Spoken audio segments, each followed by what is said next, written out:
Parte, hermano, de lo que es la vanidad del placer, prestigio y opulencia. Tuvimos que dividirlo en dos partes porque eran muchos versículos. Hoy vamos a ver del versículo 12 al versículo 26 y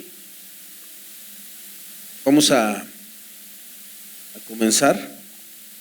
Eclesiastés 2, 12 al 26. Vamos a leer nuestro texto y después oramos. Dice la palabra del Señor: luego volví a considerar la sabiduría, las estupideces y tonterías. ¿Qué más puede hacer el sucesor de un rey sino lo que ya se hizo antes? Vi que la sabiduría es mejor que la estupidez, así como la luz es mejor que la oscuridad. Un sabio usa su mente, así como usa los ojos para ver por dónde va. En cambio, un tonto es como el que camina en la oscuridad. Sin embargo, también me di cuenta de que el tonto y el sabio terminan de la misma forma. Y entonces pensé: y el tonto termina igual que yo, ¿de qué sirve la sabiduría? ¿Qué he ganado con esforzarme tanto por ser sabio? Me di cuenta de que eso tampoco tiene sentido. Tanto el sabio como el tonto van a morir y nadie se acordará de ninguno de ellos en el futuro. La gente se olvidará de todo lo que hicieron, así que tanto el sabio como el tonto vienen a hacer lo mismo. Eso me hizo odiar la vida. Me dio mucha tristeza pensar que nada de lo que se hace bajo el sol tiene mucho sentido. Es como tratar de atrapar el viento.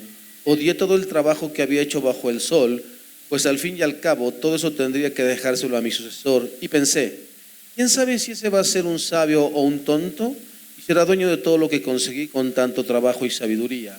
Eso tampoco tiene sentido. Así que me deprimí mucho al pensar que todo el trabajo que había hecho bajo el sol, porque uno trabaja con sabiduría, entendimiento y dedicación, para finalmente dejárselo al que no trabajó para conseguirlo. Eso está muy mal y no tiene sentido. ¿Qué le queda al ser humano después de tanto trabajar y luchar bajo el sol? Toda su vida está llena de sufrimiento, frustraciones y trabajo duro. Ni siquiera de noche descansa su mente. Eso tampoco tiene sentido. Lo mejor que puede hacer uno es comer, beber y disfrutar del trabajo que hace.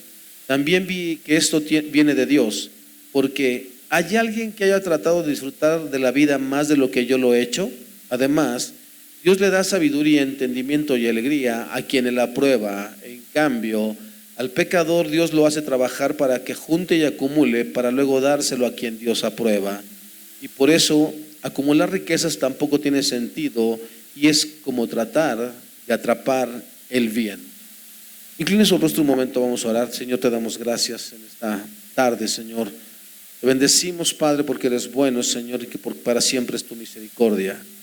Ahora te pedimos, Santo Espíritu, que tú nos guíes en este tiempo, en el nombre de Jesús. Amén. Un segundito.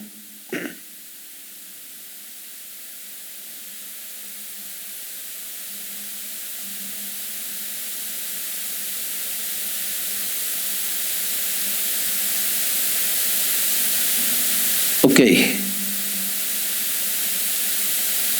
ya estamos. Bien, continuando con este tema de la vanidad del placer y prestigio y opulencia, vamos a cerrar el día de hoy la segunda parte. Y hay dos cosas que vamos a ver en el texto. De hecho, en su Biblia debe tener unos subtítulos. Y uno dice el sabio y el necio, y el otro dice la inutilidad del trabajo. En todo caso, lo que está diciendo Salomón es un poquito...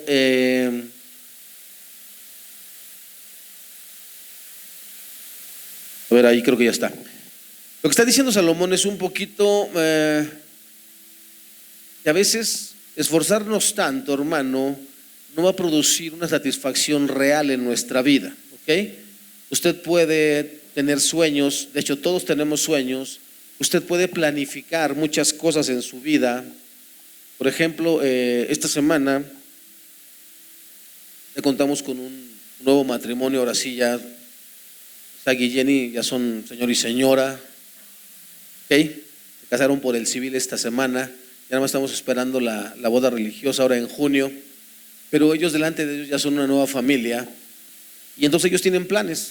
Como todo matrimonio que va empezando hay planes y hay una idea más o menos de por dónde queremos llegar o guiar las cosas, pero en el camino va a haber muchas situaciones, hermano, que de repente al final de los días uno se pregunta: ¿habrá valido la pena tanto esfuerzo, tanto trabajo, tantos desvelos. Por ejemplo, los que somos papás, cuando Laura y yo nos casamos, planificamos nuestra familia, dijimos 2 hijos, nació primero Vania, y tú ves esa pequeñita que te entregan recién nacida cuando me tocó estar en los 2 partos. Entonces, ves cuando sale del vientre, ves se la llevan, la limpian, te la ponen en el cunero, luego te la entregan, ¿no? Tú estás así ansioso por recibirla en tus brazos. Tú como padre, en mi caso personal, bueno, yo ya había sido papá y dices, me espera una gran responsabilidad, ¿vale? Esta vez no lo puedes echar a perder. Y entonces, por un lado, sientes la confianza de tener la experiencia, pero por el otro lado, hermano, está la incertidumbre de si esta vez vas a hacer las cosas bien. Y en un principio, hermano, nosotros tratamos de hacer las cosas muy bien. También que fuimos con el pediatra, durante los 2 primeros años, hermano, seguimos al pie de la letra cada cosa que nos dijo el pediatra. Que nomás del esto de leche, que nomás del esto de comida, que ahora cuando cumpla 3 meses le empieza a dar esto, que cuando cumpla 6 meses esto, cuando cumpla 9, cuando cumpla 1 año, que no le dé dulces, ¿no? Nosotros estábamos cuidando que la familia no le diera dulces, porque sabe que la familia extendida, todo el mundo, ay, el bebé, ¿no? Y dale una paletita, y tú, no. De hecho, casi queríamos ahorcar a mi suegra cuando nos dimos cuenta que le dio chocolate a la niña, ¿no? Porque olía. Y nosotros, no. Y nos decían, pero tápenla, ¿no? Y nosotros, no. Y destápenla, no, tampoco. Denle esto, denle aquello. No, hermano. Éramos así, pero exageradamente cuidadosos con ella.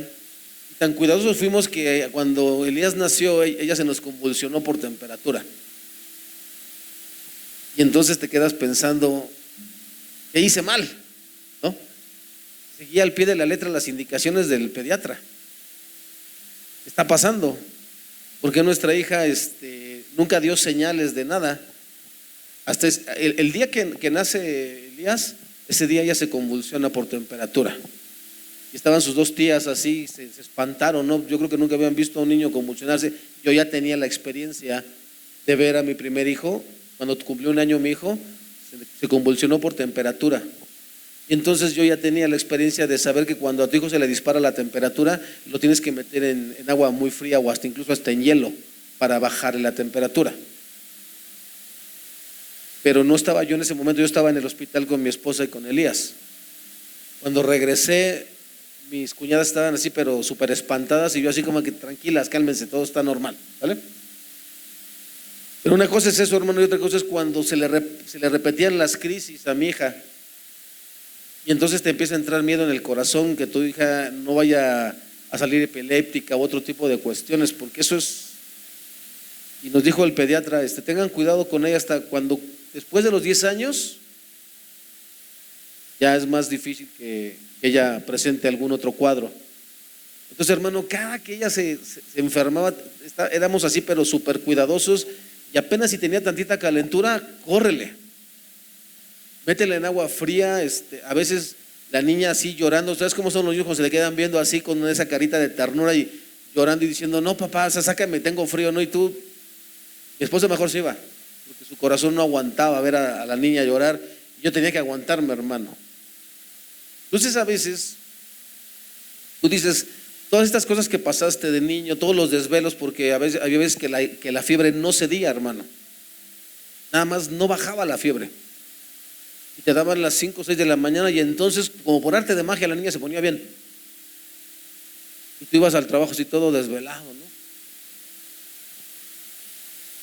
Para que unos años después, un día tus hijos te digan y te den contestaciones, hermano, que dices tú, ¿pero qué hice mal? Si todo lo que he hecho es tratar de esforzarme por que te vaya bien y que tengas todo lo necesario, ¿no? Ahora, ¿por qué esa respuesta? ¿Por qué esa contestación? Ayer en los jóvenes les comentaban, ¿no? Que luego los padres les aventamos la letanía a los hijos, y sí, así es como debe de ser, hermano. Nosotros como padres debemos no echarles en cara, hermano, sino guiarlos. Déjame te explico cómo es esto, antes de que entremos al tema, ¿vale? No me he desviado del tema, pero es importante que sepas. Cuando tus hijos, hermano, ya tienen más de 15 años, ya están en prepa, universidad, y empiezan a tomar actitudes groseras para contigo como padre, es necesario que los centres, que los sientes y que les digas, mira, déjame explicarte cómo es este asunto. Todo lo que hay en esta casa y todo lo que tú tienes no te ha costado un solo peso. ¿Vale? Te lo doy porque eres mi hijo, te lo doy porque es mi obligación, es mi deber como padre y aparte porque te amo. ¿Va? Por eso lo tienes. Pero nada te ha costado. La diferencia, hermano, es si tú crees en Cristo, cómo les hablas y cómo los has tratado. Es decir, si has dado ejemplo de ser cristiano. Porque eso pesa mucho a la hora de confrontar a los hijos. ¿Va? Y entonces yo a mis hijos jamás les he hablado con una grosería. Nunca les he dicho una grosería a mis hijos. Jamás. Jamás les he pegado con la mano. Jamás les he pegado en la cara. Jamás los he ofendido diciéndoles para qué nacieron o que yo no los quería. Jamás. ¿Vale? Nunca. Nunca los he humillado. Mucho menos los he pateado. Mucho menos se ha tomado un palo y se los he roto en la espalda. Nada de eso he hecho yo. Y yo siempre les digo, esta familia existe porque Dios llegó a mi vida y a la vida de tu mamá. Si no, esta familia no existiría. ¿Qué les falta? ¿Qué no les hemos dado en cuanto a comida, techo o estudios? Entonces lo empiezas a ubicar. Y le dices, compara tu vida. Y ahí, hermano, tenemos un montón de ejemplos. Ahí en el edificio, tan solo en el edificio tenemos ejemplos de todas clases. ¿Cuándo los hemos dejado encargados? ¿Cuándo los hemos dejado ahí todo el día sin que coman, sin nada? ¿Cuándo les ha hecho falta lo necesario? Entonces explícame tu conducta. ¿Cuándo has venido conmigo y me has dicho, papá, tengo un problema, mamá, tengo un problema, y no hemos estado ahí? ¿Cuándo hemos faltado a una junta de escuela? ¿Cuándo, cuando tuviste problemas, no estuvimos ahí contigo? Nos hemos ido hasta sentar al aula con ellos cuando tuvieron problemas. ¿Cuándo me has visto borracho? ¿Cuándo me has visto drogarme? ¿Cuándo me has visto haciendo cosas indebidas? Para que te comportes de esa manera. Entonces, hermanos, es la manera en que tú debes de... Y a veces, el que hagas todo esto, hermano, no te garantiza hijos piadosos. No te lo garantiza. Y eso es lo que vamos a ver el día de hoy. A veces todo el esfuerzo que hagas pareciera que no tuvo sentido. ¿Vale? Eso es lo que está hablando Salomón el día de hoy. Por eso te decía, no me he desviado del tema. Todo es vanidad, el sabio y el necio. Debido a los resultados desalentadores de toda su investigación, Salomón empezó a considerar si es mejor ser sabio o necio, ya que la vida es como perseguir las burbujas. ¿Tiene el que vive con prudencia alguna ventaja sobre aquel que se va al otro extremo, pasándoselo bien en desvaríos y necedades? Siendo monarca absoluto y además sabio y rico, se encontraba en buena posición para averiguarlo. Si él no podía averiguarlo, ¿cómo lo iban a hacer sus sucesores? ¿Qué dice el versículo 12? Luego volví a considerar la sabiduría, las estupideces y tonterías. ¿Qué más puede hacer el sucesor de un rey sino lo que ya se hizo antes? Nueva Traducción Viviente traduce: entonces decidí comparar la sabiduría con la locura y la insensatez, porque ¿quién puede hacer eso mejor que yo, que soy el rey? La conclusión nos las da el versículo 13. Vi que la sabiduría es mejor que la estupidez, así como la luz es mejor que la oscuridad. El sabio anda en luz y puede ver los peligros del camino. Esta semana, hermano, hubo varios asuntos que pasaron en casa. Una de ellas fue que se quisieron llevar el coche de ahí afuera. El coche tiene candado en el cofre, le pongo un candado de pedal, pero los ladrones son los ladrones. Entonces llegaron como eso de las... Yo me levanto al cuarto para las 5 todos los días. A esa hora estaban ahí. Y ni cuéntame, yo todos los días tengo la manía de asomarme por la ventana y ver el coche, nada más para ver que todo esté bien. Esta vez no.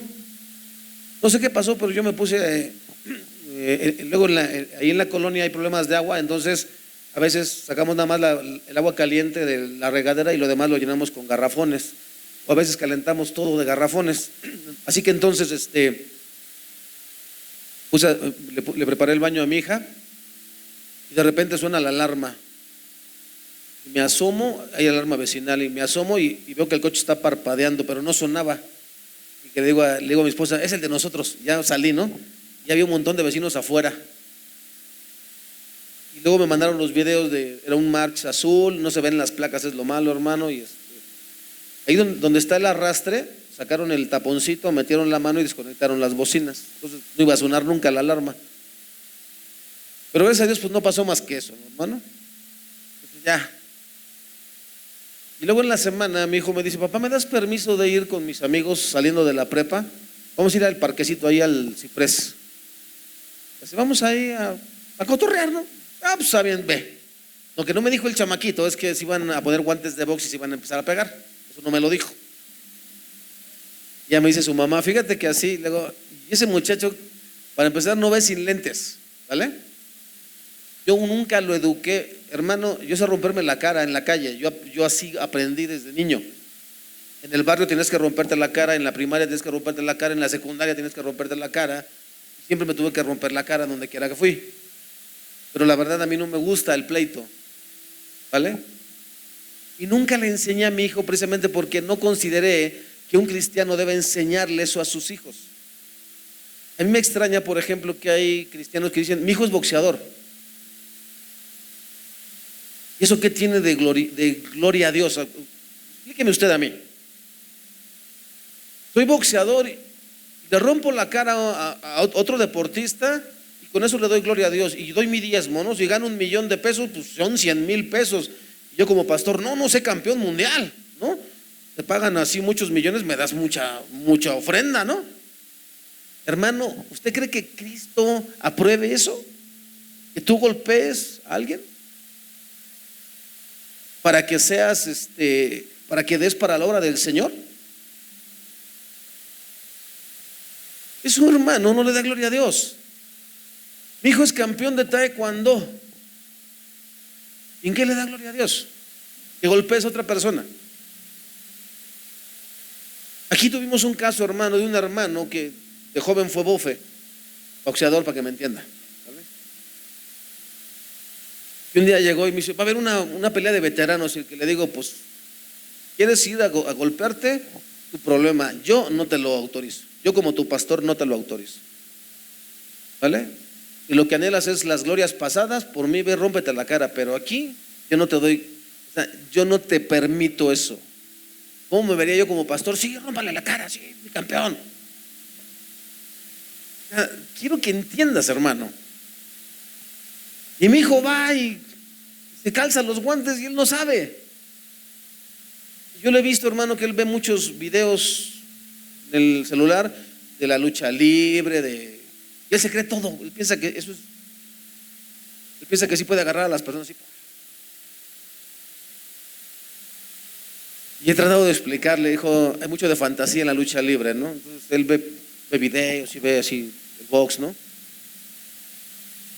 A veces yo tengo la mala costumbre, a veces, hermano, de ver peleas de campeonato. Sí, me gusta, la verdad. Así como me gusta luego ver los toros. Entonces va a decir, ¡oye, el pastor es un pecado! No, hermano, o sea, siempre lo hice cuando era del mundial, ¿ok? Pero normalmente, ¿qué pasó? ¿Quién sabe qué está pasando? Ahí por ahí algo está tronando. Bueno, entonces el asunto, hermano, es ese. El asunto es que este muchacho se calza los guantes y todavía hasta se grabaron entre ellos, ¿no? Yo sé, a ver, enséñame el video. No sabe meter las manos. Pero me dice, no, es que el chavo, para empezar, el cuate le sacaba como una cabeza, hermano. Dice, no, te voy a pegar quedito, ¿no? Y entonces sí lo tuve que sentar y decirle, a ver, hijo, pregunta, ¿cuándo en tu vida yo te he golpeado? ¿Cuándo en tu vida yo tu papá, te he golpeado? Para que venga un hijo de Filistea y te golpee. ¿Y tú como si nada? Es que yo sabía que si te decía que iba a ir a eso al parque no me ibas a dejar ir. Pues claro que no. ¿Cómo crees que voy a permitir que alguien venga y te agreda? Ahora, yo sé, hermano, por experiencia, que una cosa es te pego quedito, pero hay gente que es bien pasada de lista. Y yo conozco a mi hijo. Tiene por los dos lados, hermano. Tiene por parte de su mamá y por parte mía, que se nos suelta la ira. Yo lo conozco. Yo sé que cuando alguien le pega así, el muchacho se prende. Pues no sabrá, nunca lo enseñé a pelear, pero tiene por instinto, hermano, saber romperse la cara, ¿sale? Y entonces le dije, ¿qué crees que pasa, hijo? Se pasa por ahí una patrulla y los ve haciendo eso. El susto nadie te lo va a quitar, ¿sale? Te acaban de admitir en el seminario, le acaban de decir que sí, que fue aceptado en el seminario de Lomas Verdes. ¿Cómo se vería en tu currículum que le digan al director del seminario, mire su nuevo estudiante rompiéndose la cara ahí en el parque? ¿Cómo crees que se vería? Entonces, yo entiendo, hermano, que mi hijo tiene esas curiosidades, pero se lo tuvimos que explicar. O sea, te consagramos a Dios desde que naciste. Te consagramos a Dios. Le dijimos a Dios que tú ibas a ser un instrumento en sus manos y que ibas a ir para hacer para su gloria, para su alabanza de Él. ¿Por qué quieres romperte la cara? Explícame los motivos. Yo sé que está joven, pero tenemos que guiarlos, hermano. Tenemos que guiarlos de una manera sabia en el Señor. ¿Ok? Entonces eso, hermano, es lo que le decía, que el sabio anda en luz y puede ver los peligros del camino. Yo se lo dije, ¿qué crees que pasa, hijo? Si tú que no sabes golpear, das un más golpe con tus manos, te la puedes incluso fracturar, te puedes esguinzar y ya no vas a poder ministrarle al Señor. Eso es lo que está diciendo el texto. Una persona sabia sabe que hay un peligro en cada cosa que haces, ¿vale? Y sabe que algunas cosas son necesarias. Por ejemplo, hermano, todos los que estamos aquí tenemos que trabajar y tenemos que usar nuestras manos para algo. Aunque a lo mejor los que estamos de este lado usamos nuestras manos y nuestros pies para la gloria del Señor. Y no estamos exentos de que un día nos pase algo, ¿estamos de acuerdo? Pero fue porque es necesario. Si esta iglesia fuera de 1000 miembros, pues ninguno de los de aquí tendríamos que trabajar. Estaríamos consagrados siempre al Señor, no estaríamos siempre ensayando y buscando y estaríamos evangelizando y haciendo un montón de cosas. Pero bueno, hermano, pues somos una iglesia pequeña y hay que salir a ganarse el pan de cada día, ¿no? Y estamos expuestos, pero eso es por una necesidad, no porque lo andamos buscando. Y eso es lo que está diciendo Salomón. El sabio anda en luz y puede ver los peligros del camino. El necio, por otro lado, anda a tientas en la oscuridad y cae en hoyo y trampa. Mi hijo piensa que es divertido ponerse guantes. Te digo algo, hermano, cuando yo era pequeño, y se lo dije a mi hijo, cuando yo era pequeño, tu tío y yo, mi hermano me lleva 3 años, un día llegó un primo más grande que nosotros y nos calzó los guantes, y éramos su diversión, ahí nosotros rompiéndonos pequeños, pero todos nos dábamos, ¿no? Y los adultos, ja, ja, ja. ¿Qué hay de bueno en eso y qué hay de diversión en eso, hermano? ¿Qué de eso le da gloria al Señor? Y se lo expliqué a mi hijo. ¿Por qué crees que yo nunca permití? ¿Por qué crees que nosotros nunca los dejamos solos con nadie? ¿Por qué crees que siempre tuvimos tantos cuidados con ustedes? Porque era nuestro deber de padres evitarles muchas situaciones que ustedes no pueden ver. Ahí en la calle, hermano, hay niños que todo el día se la pasan en la calle. Yo le dije a mi hijo, para mí era bien sencillo, comprarte una bicicleta y salte ahí a romper la cara. Una patineta o unos patines o una pelota o cualquier cosa, ¿no? ¿Por qué crees que nunca te enseñé a jugar fútbol o por qué crees que nunca te llevé a las canchas y fuiste deportista? ¿Por qué crees? Porque por experiencia sé que la calle no deja otra cosa más que vagancia. Por experiencia lo sé. Yo no quería que tú fueras un vago. Yo no quería que tú fueras ese tipo de persona.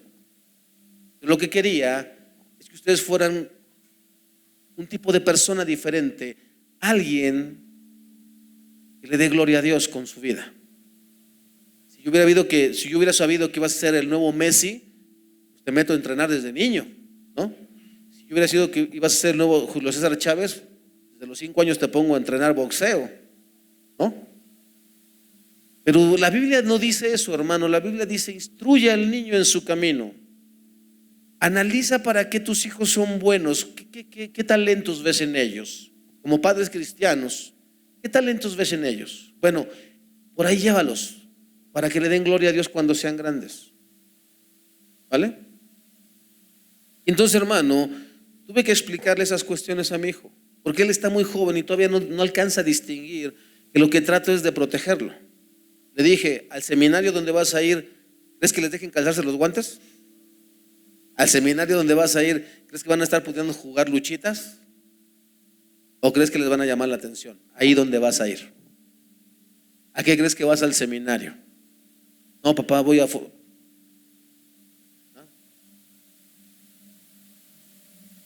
A lo mejor mi hijo piensa que somos Amish.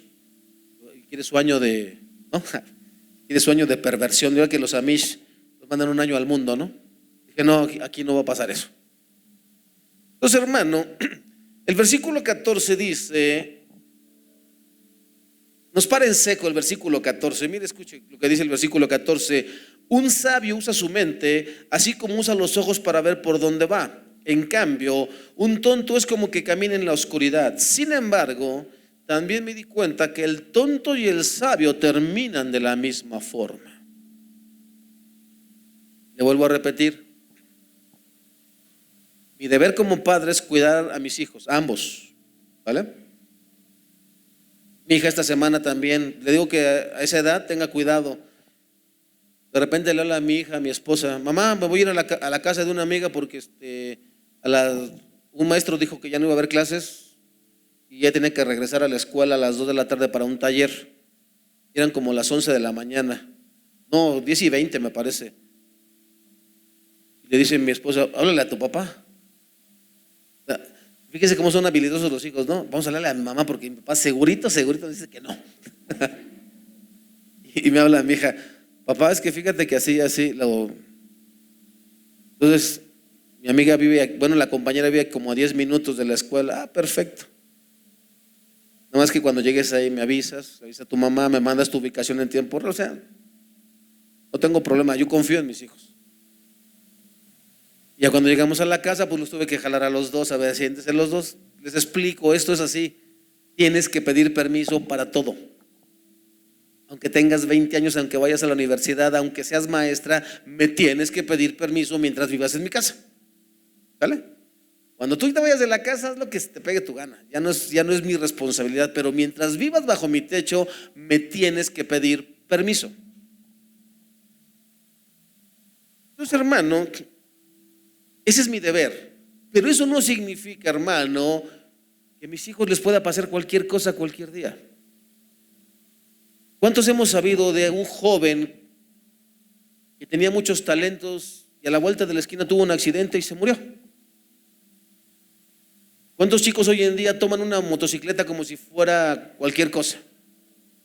Yo he visto mujercitas y papás que son pero tan cabeza hueca, hermano, que ni el casco se ponen y llevan al hijo y a la esposa y a veces van hasta 5 en la misma moto. Y no entienden que se pueden matar. Y si tú eres cristiano y haces eso, no entiendo entonces dónde tienes a Cristo. En el corazón no, y en la cabeza tampoco. Porque tu deber es proteger a tu familia, no arriesgarla. Ese es tu deber. Tú como padre, mi hijo me ha pedido hasta el cansancio que quiere comprarse una moto y ya le dije que no. Todos los días le pongo las noticias y todos los días aparece: se derrapó un motociclista y se mató. En la semana 2, ahí por la cabeza de Juárez, 15 y 16 años. ¿No vieron un tabique? ¡Pum! Se cayeron, uno se mató, el otro está a poquito de morirse. Y yo se lo he dicho a mi hijo: yo manejé motocicletas por 10 años y yo sé que cuando estás arriba de la moto ya no sientes la velocidad, le metes todo lo que da. La motocicleta te transforma. Si el coche te transforma, pregúnteme cuando hemos ido a carretera, ya no da más el coche y tú ojalá corriera 300, ¿no? Sí, es que hermano, eso pasa, en serio. Imagínate en un joven de 17 años si va a tener conciencia. Para que traigas el casco no te garantiza que no te vayas a matar o que no quedes inválido. ¿Vale? Hay muchas cosas, hermano, que nuestros jóvenes ignoran. Por eso dice aquí, que ese es lo irónico de todo esto, hermano. Tú puedes educar a tus hijos, puedes cuidarlos, puedes tratar de ser un buen padre, y eso no te garantiza que tus hijos van a acabar bien. Pero al final, hermano, dice Salomón, ambos, tanto el sabio como el necio, terminan igual, terminan muertos.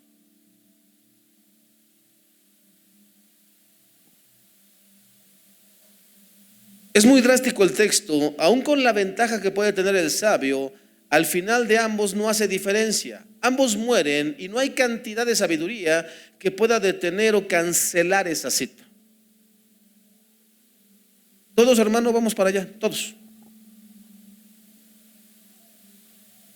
Versículos 15 y 17 son una secuencia de lo que Salomón llama odiar la vida. Y entonces pensé, si el tonto termina igual que yo, ¿de qué sirve la sabiduría? ¿Qué he ganado con esforzarme tanto por ser sabio? Me di cuenta de que eso tampoco tiene sentido. Tanto el sabio como el tonto van a morir y nadie se acordará de ninguno de ellos. En el futuro, la gente se olvidará de todo lo que hicieron, así que tanto el sabio como el tonto vienen a hacer lo mismo. Y eso me hizo odiar la vida. Me dio mucha tristeza pensar que nada de lo que se hace bajo el sol tiene mucho sentido. Es como tratar de atrapar el viento.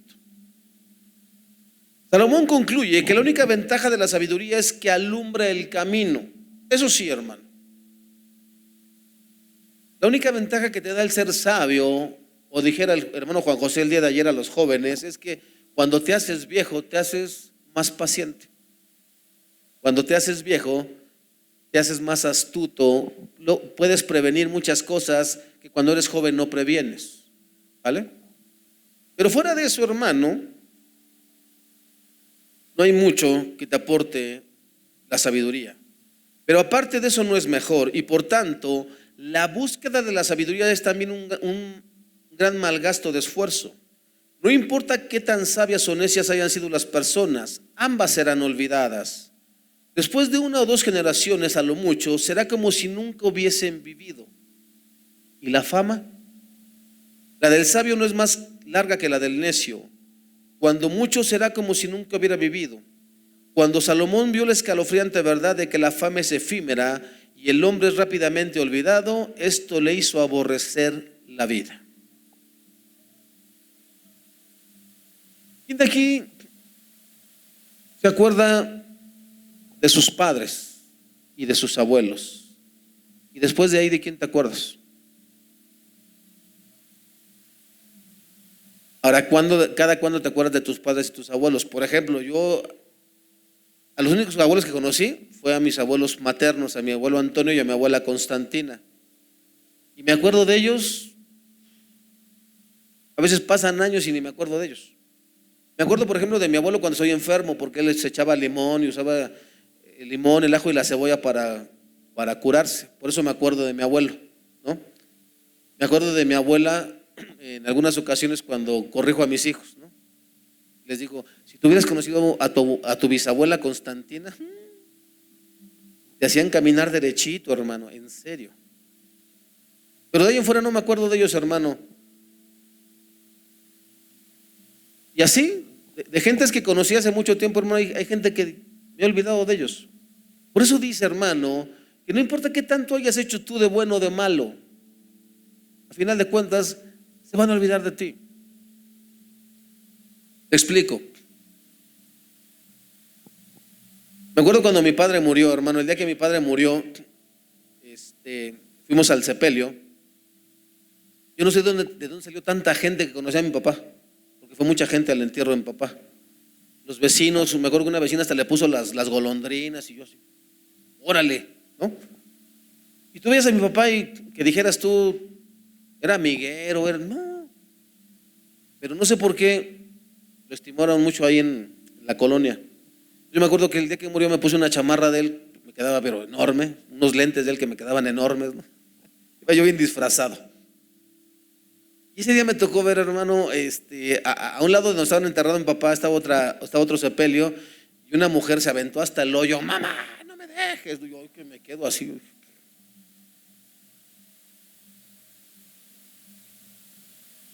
Le digo algo, hermano, antes de ser cristiano, eso porque mi mamá nos llevaba al panteón. Vamos a ver a su papá. Pero así que tú dijeras, a mí me interesaba ir, ¿no? ¿Qué crees? Que de cristiano le di gracias a Dios porque me ahorró todas las idas al panteón. A nada tienes que pararte, hermano. Si no los honraste en vida, si no los amaste en vida, cuando estén muertos, no tiene caso que vayas a pararte ahí. Aparte ofendes a Dios. En serio, ofendes a Dios. Y entonces, hermano, pregúntame el día de hoy, ¿quién se acuerda de mi papá en la colonia? Pregúntame cuánta de esa gente vino a nuestra puerta a tocarnos, tenga para que eduque a sus hijos, tenga para que alimente a sus hijos. Nadie se paró, hermano.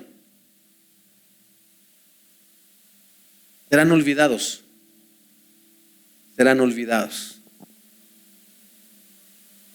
Ahora, vamos ahí, hermano, de ahí vamos a pasarnos a la inutilidad del trabajo. Versículo 18. Odié todo el trabajo que había hecho bajo el sol, pues al fin y al cabo, todo eso tendría que dejárselo a mi sucesor. Una de las mayores injusticias que le molestaba a Salomón era que no podía disfrutar las riquezas que había acumulado.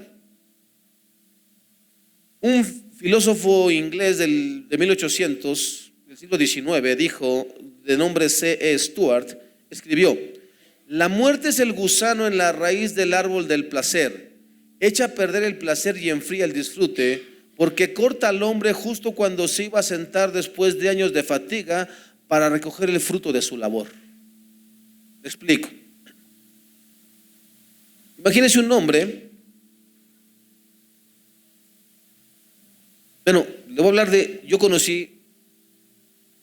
conozco a un señor, se llama Pascual. Él trabajó casi 50 años en el mismo edificio. Desde que el edificio se empezó a construir, él ya estaba ahí. Y luego ya cuando se construyó, él empezó a trabajar para la empresa que administraba el edificio. Era un señor judío. Y hace poquito, este año, precisamente este año, hace como un mes y medio, le hicieron su comida de despedida. No, el 1 de mayo, el 2 de mayo. Le hicieron su comida de despedida. Después de 50 años, hermano. Y lo que está diciendo Salomón es, ese hombre trabajó durante 50 años, fue fiel, hermano, ahí estuvo, imagínate, para trabajar 40 años en el mismo edificio, en la misma empresa. Eso es fidelidad, hermano, lealtad. No sé si le pagaban poco, le pagaban mucho, no lo sé, hermano, nunca le pregunté. Pero Salomón está diciendo que ahora que ya se jubiló, imagínate que él ya hizo planes, porque me acuerdo que ese día llevó a su familia, llevó a su esposa, y incluso le comentamos, no, pues ahora sí, agarre la palabra a mi suegro, váyase a Huatulco allá y pásese unos días allá, ¿no? Y sí, lo voy a hacer, ¿no? Imagínate que de repente le llega la muerte, hermano. Es lo que está diciendo Salomón, qué injusto que todo lo que yo trabajé, todo lo que yo gané, ¿a quién se le va a quedar? Eso es lo que está diciendo Salomón.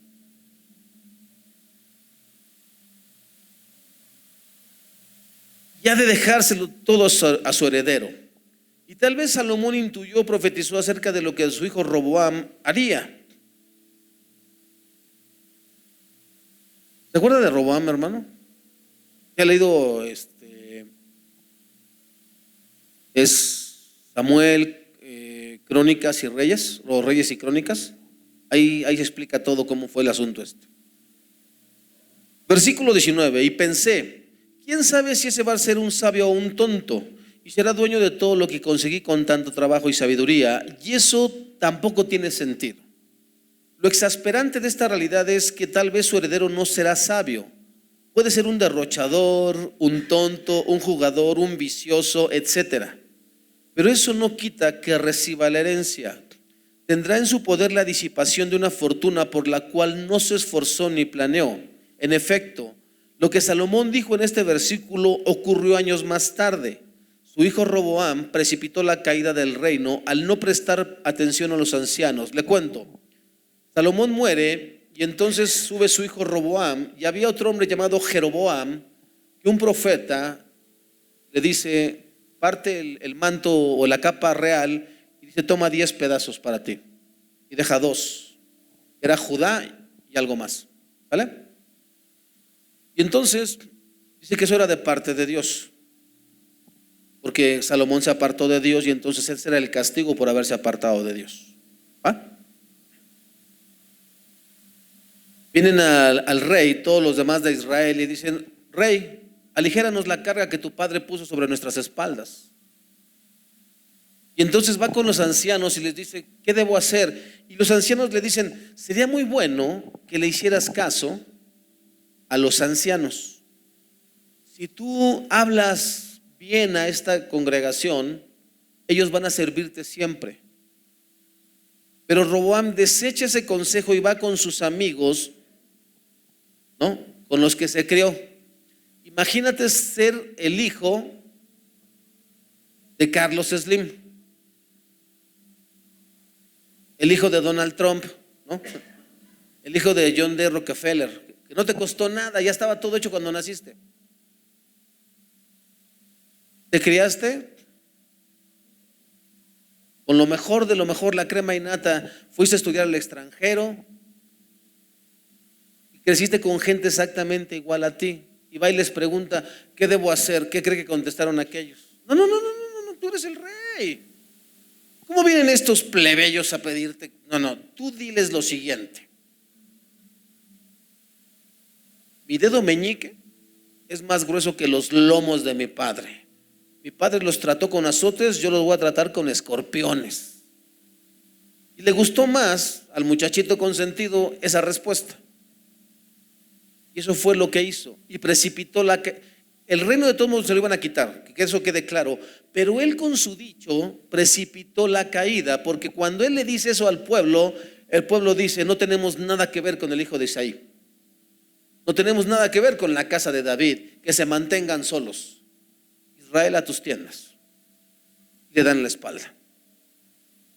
Y eso propicia que el reino caiga rápidamente, porque usted sigue leyendo, dice que Salomón le dijo a su encargado, ¿no?, a su brazo derecho, ve y cobra los impuestos y que se lo matan, porque la gente estaba enojada. Eso fue lo primero, hermano. Pero después, más adelante, hermano, viene Egipto y le hace la guerra a Judá, a lo que quedaba del reino de Salomón. ¿Y sabe qué hace Roboam? No, para que no me maten, agarra los escudos de oro que había mandado a hacer David y Salomón.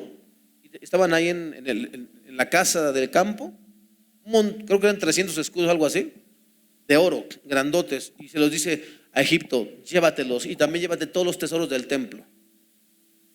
Y para reparar su falta, dice Roboam, vamos a hacer unos escudos de bronce, ¿no? No son oro, pero se parecen. Ese es Roboam. Imagínate cómo despilfarró todo lo que David y su padre Salomón hicieron. ¿Tú te recuerdas cómo termina el templo de Salomón? El que David quería hacer, el que hace Salomón, terminó en ruinas, hermano. Es lo que ahora se conoce como el muro de los lamentos. Es eso. Sí, alguien dirá, no, es que es el templo de Herodes. Dijeran los que saben, haya sido como haya sido, hermano. Cuando viene Esdras, cuando viene Nehemías, que quieren reparar el templo, hermano, eso es lo que iba quedando, y en ese mismo lugar se construye el de Herodes. Eso es lo que queda, hermano. Eso fue lo que quedó de tanta fastuosidad. No quedó nada. Y eso es lo que está diciendo Salomón. Es irónico que tú te esfuerzas, trabajas, construyes con mucho esfuerzo, y luego tus hijos, ¿no? Compras un coche nuevo y tu hijo de 15 años, papá, voy a llevar el coche, y pum, lo estampa, ¿no? Y todavía dice, no fue mi culpa.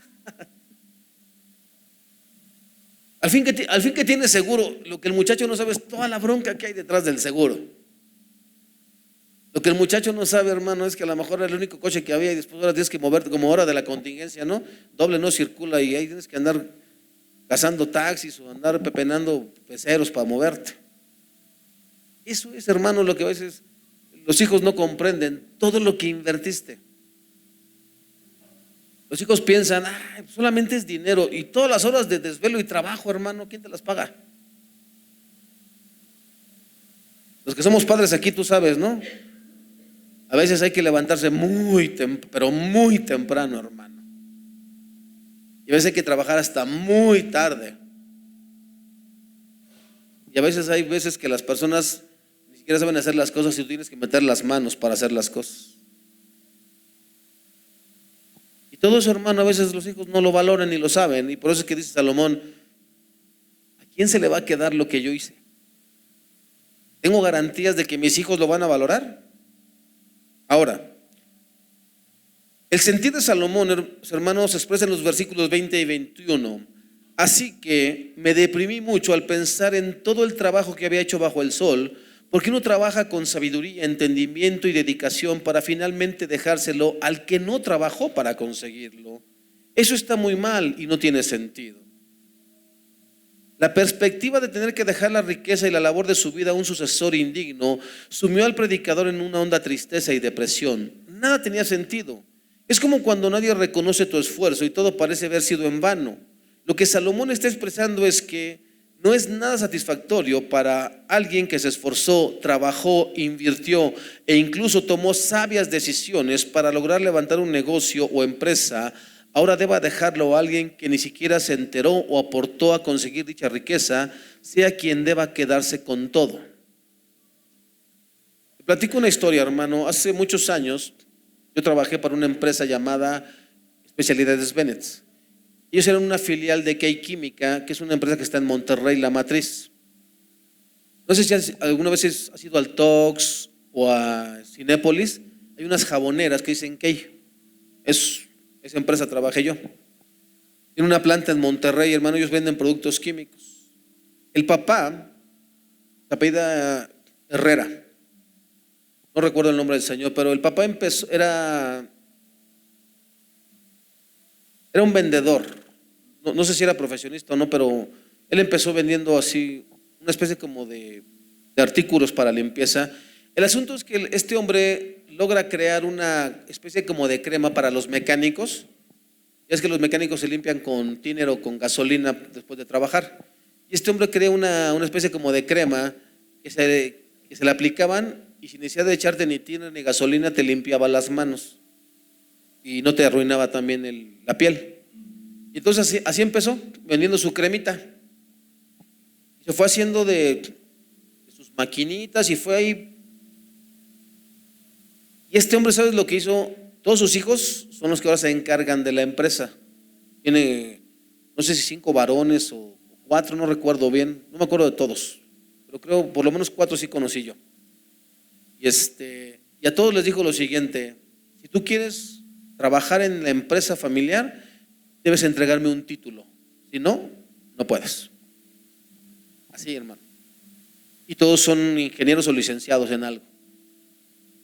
Ahí un gerente, hermano, tiene que ser licenciado o ingeniero o algo con título, si no, no puede ser gerente. Y hasta el día de hoy, hermano, ahí se sostienen. Entonces, esto puede pasar a veces, pero mira lo que dijo Martín Lutero: Señor mi Dios, te doy gracias porque te ha placido hacerme pobre e indigente sobre la tierra. No tengo casa, ni terrenos, ni dinero que dejar atrás. Me has dado esposa e hijos, los cuales hoy pongo en tus manos. Señor, aliméntales, enséñales y presérvales del mismo modo que lo has hecho conmigo. No es una obligación, hermano, escucha lo que te voy a decir. No es una obligación que tú como padre le dejes herencia a tus hijos, no es una obligación. Dios no dice, es un mandato que tú como padre sostengas a tus hijos, ya cuando seas grande. Lo que sí dice es que los hijos debemos, ¿qué? Honrar a nuestros padres, y honrar a veces es darles. que no tiene para sus medicinas, que no tiene dónde vivir, es tu obligación darle casa. Y no, nada de vengas aquí de arrimada, no, no, no, no, jamás puede ser arrimada, ¿vale? ¿Es tu mamá o es tu papá? Es tu obligación sostenerlo en su vejez si tiene necesidad. Porque hay personas muy sabias que se forman un futuro y dicen, no, no me des, pero no me quites, ¿no? Entonces, hermano, no estás obligado como padre a dejarle nada a tus hijos. Y entonces, no es que Lutero se estaba desobligando de su responsabilidad. Tú como padre eres responsable delante de Dios de darles casa, comida y vestido. Y párale de contar, bueno, estudios, ¿vale? Y párale de contar. Mientras tú des eso como padre, tú cumpliste como padre. No tienes que mandarlos a la Ibero, ni a la Salle, ni al TEC de Monterrey, no, no, no. Con que les des educación suficiente, ¿va? Esa es la obligación como padres que tenemos delante del Señor. Pero sí, yo les he enseñado a mis hijos que todo lo que hay en casa es porque Dios nos lo da. Y ellos lo han visto. Ellos desde chiquitos han visto cómo Dios nos ha sostenido. Cuando eran más chicos mis niños, ellos tenían esa fe de niños y oraban por nosotros. Y oraban así, Señor, ¿no? ¿Y qué crees? Dios respondía, hermano. Dios respondió de una manera increíble. No te la vas a creer. Un día no teníamos lo que se llama nada. Yo estaba así, pero de plano, ¿sabes? Me quebré, hermano, y mi niña pues, tendría como, no sé, 5 años, yo creo, máximo 6, Vania, y Elías como de 4. Ya agarraron y ya pusieron su mano así, su manita en mi cabeza, y Señor, ayuda a mi papá, y no sé qué. Terminando de orar, hermano, que llega un compañero de trabajo que me debía dinero y que me toca, mire, ahí está. Para que vea usted cómo era el Señor con nosotros. Y eso mis hijos lo han visto desde pequeños. Ahora, versículos 22 y 23. ¿Qué le queda al ser humano después de tanto trabajar y luchar bajo el sol? Toda su vida está llena de sufrimiento, frustraciones y trabajo duro. Ni siquiera de noche descansa su mente y eso tampoco tiene sentido. Para los que estamos en Cristo no tiene que ser así. Primera carta a los Corintios 15:58 dice: por lo tanto, mis amados hermanos, permanezcan fuertes y constantes. Trabajen siempre para el Señor con entusiasmo, porque ustedes saben que nada de lo que hacen para el Señor es inútil. Tengo 25 años, hermano, sirviendo al Señor. Yo conocí al Señor en 1999, en septiembre de 1999. Y yo empecé a servir al Señor en el año 2000. Tengo 24 años desde que empecé a servirlo. Yo digo 25, hermano, porque desde que llegué a la iglesia no me quedé sentado. Siempre pregunté qué podía hacer. ¿Vale? Pues limpio una silla, pues la limpio. Vaya por unas pastillas a la farmacia para el predicador. Y fui por unas pastillas a la farmacia para el predicador. Pues siempre hice algo, hermano. Pero ponga usted 24 años sirviendo al Señor. Y no siempre ha sido fácil. Pero una cosa sí le puedo decir: no hay mayor satisfacción en mi corazón que hacer lo que hago. Eso es lo que llena mi vida. Yo no me podría ver el día de hoy, hermano, no haciendo nada para el Señor. Ahora imagínense los que tienen más de 50 años sirviendo al Señor. Porque hay pastores que he conocido, hermano, de 75 años que empezaron más jovencitos que yo. Hay un pastor que conozco, el pastor Ezequiel, a los 14 años le entregó su vida al Señor, como a los 15 empezó a servir en su iglesia. Tiene 64. 49 años, hermanos, sirviendo al Señor. Toda una vida.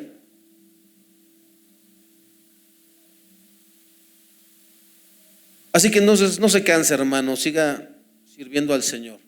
Pero para los que no lo han recibido no hay esperanza. Versículo 24, lo mejor que puede hacer uno es,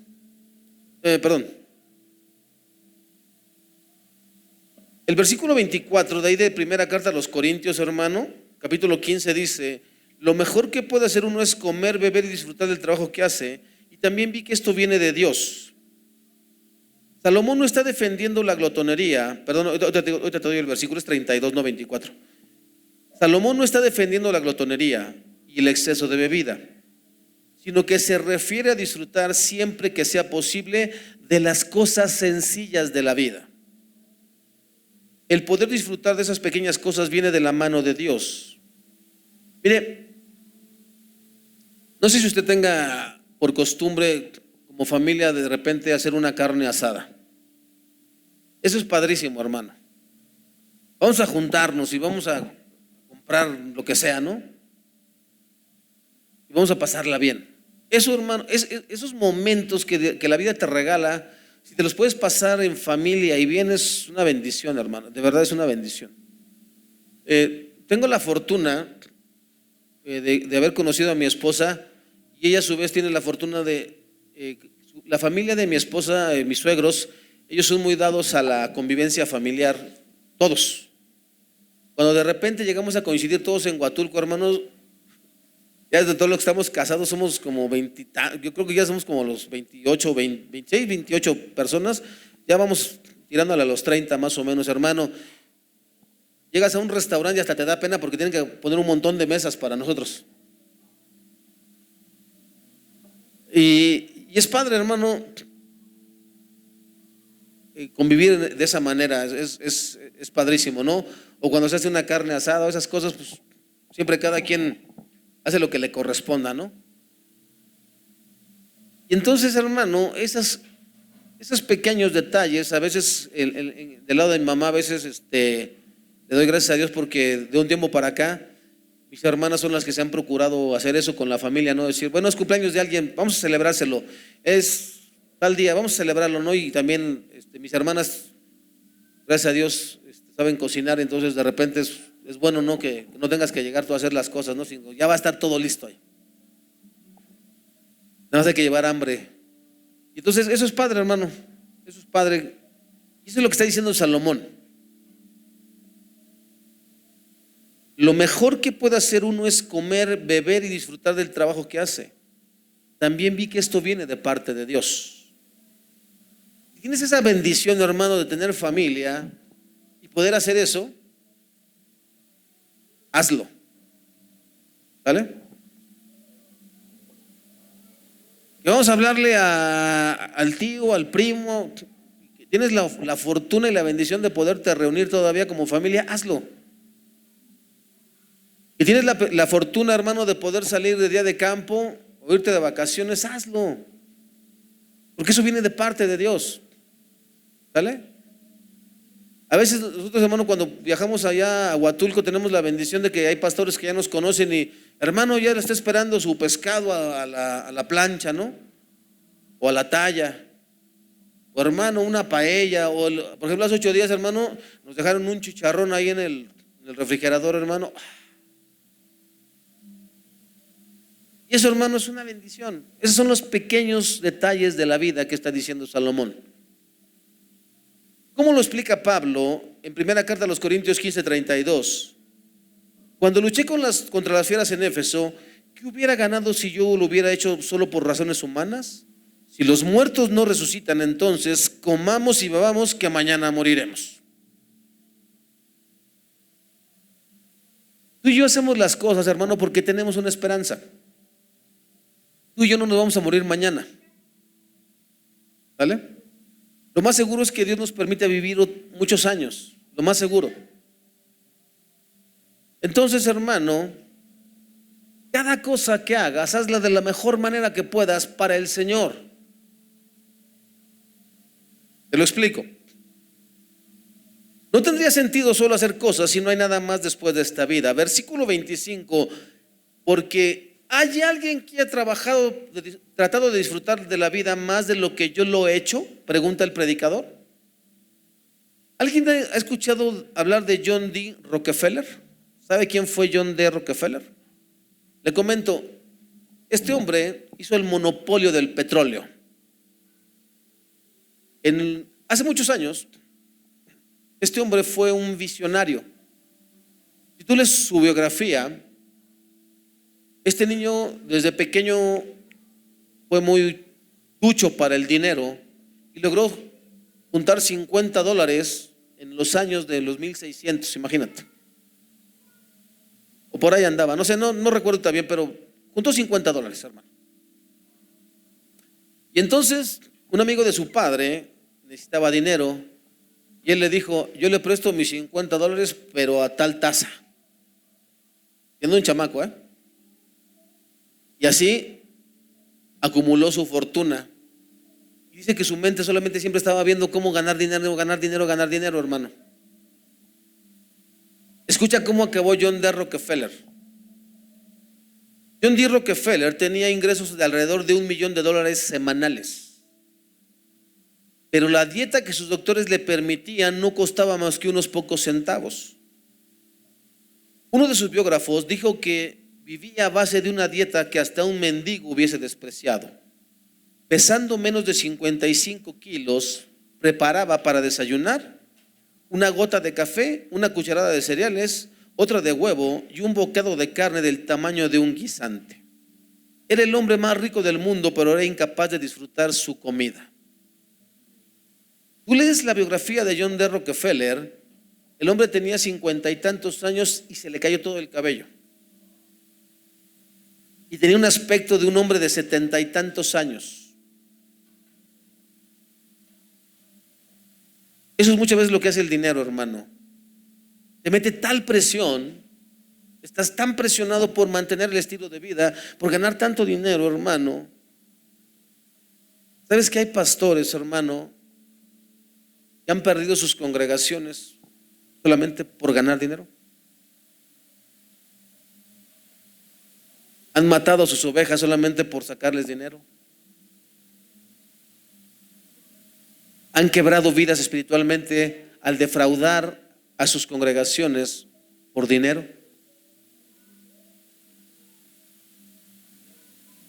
Pero vamos hacia el final, hermano. Versículo 26. Nos da una conclusión de la bendición de Dios a través del trabajo. Además, Dios le da sabiduría, entendimiento y alegría a quien Él aprueba. En cambio, al pecador Dios lo hace trabajar para que junte y acumule, para luego dárselo a quien Dios aprueba. Por eso, acumular riquezas tampoco tiene sentido y es como tratar de atrapar el viento.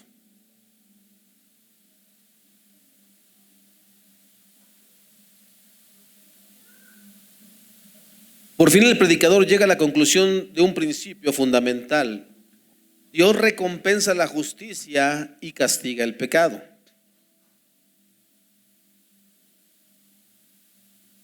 Así que entonces, hermano, muchos de nosotros no entendemos lo que la Biblia dice en cuanto al trabajo. Para una gran cantidad de cristianos, el trabajo es una maldición.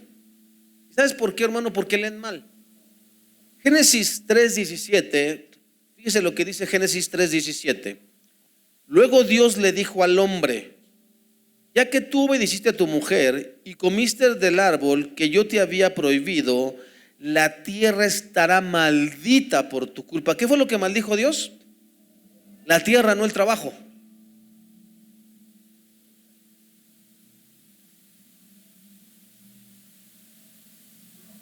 Tendrás que conseguir la comida por medio de duro trabajo durante todos los días de tu vida. Eso sí, hermano, nunca dijo que fuera sencillo.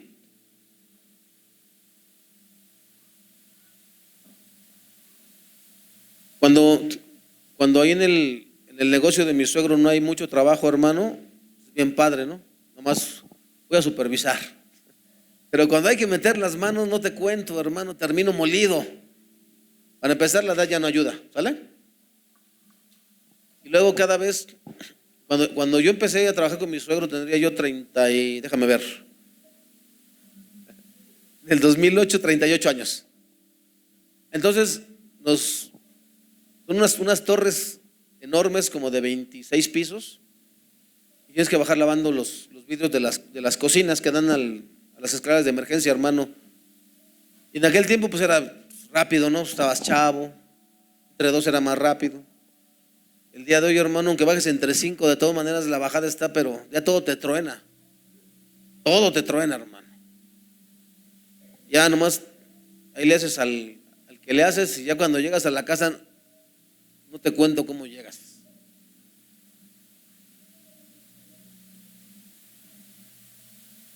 Hace poquito, hace una semana, la semana pasada hubo un evento aquí en la iglesia de Cartagena, nos pidieron apoyo con la alabanza, hermano. Mis hijos porque están jóvenes, pero dijeron, papá, fueron 8 horas ahí. Mi hermano, yo ya no aguantaba, en serio. Ya no es lo mismo. También trabajar para el Señor cuesta, hermano. Como podemos ver, lo que Dios maldijo fue a la tierra, no el trabajo. El trabajo es una bendición de parte de Dios y por eso Salomón dice en el versículo 26 de la Nueva Traducción Viviente: Dios da sabiduría, conocimiento y alegría a quienes son de su agrado. Pero si un pecador se enriquece, Dios le quita las riquezas y se las da a quienes le agradan. Eso tampoco tiene sentido y es como perseguir el viento. Pablo lo dice de esta manera, Colosenses 3, 23, 24: cuando hagan cualquier trabajo, háganlo de todo corazón, como si estuvieran trabajando para el Señor y no para los seres humanos. Recuerden que ustedes van a recibir la recompensa del Señor que Dios le prometió a su pueblo, pues ustedes sirven a Cristo el Señor. ¿Qué es lo que me está diciendo entonces la palabra de Dios? ¿Qué haces para esta iglesia, hermano? Yo limpio las sillas, límpialas como si esa silla se fuera a sentar Jesucristo. Así. Te cuento algo que acabo de ver, hermano, ahora en estos días en las redes sociales. Entrevistan a Paul Washer y le preguntan: pastor, si usted tuviera un joven con muchos talentos, pero que va empezando en el camino de la salvación, ¿lo pondría al frente de la alabanza? Y él dice: ¿qué dice la Escritura? Dice, porque eso es ser pragmático. ¿Qué dice la Escritura? ¿Cuáles son los requisitos de un obispo? Pues bueno, entonces, si lo único que existe que cumple con el requisito es el pastor, aunque cante muy feo, que se quede el pastor cantando feo, ¿vale? El problema con las iglesias de este tiempo es que toman personas con muchos talentos, pero nada de santidad. Y entonces, lo que nosotros consideramos alabanza no es más que un concierto, si acaso alcanza eso, pero no tiene nada de adoración ni de alabanza a Dios. Porque si la vida de las personas que están al frente, y estoy hablando desde el pastor y todos los demás, hasta el que limpia las sillas, hermano, no es de santidad, no sirve para Dios. Ahorita que cortemos la transmisión le voy a explicar algunas cosas que le tengo que explicar, sobre todo a los muchachos, ¿vale? Pero es importante que usted sepa que lo que dice esta palabra es lo que vale, no lo que le diga el pastor ni cualquier otro predicador, ¿vale?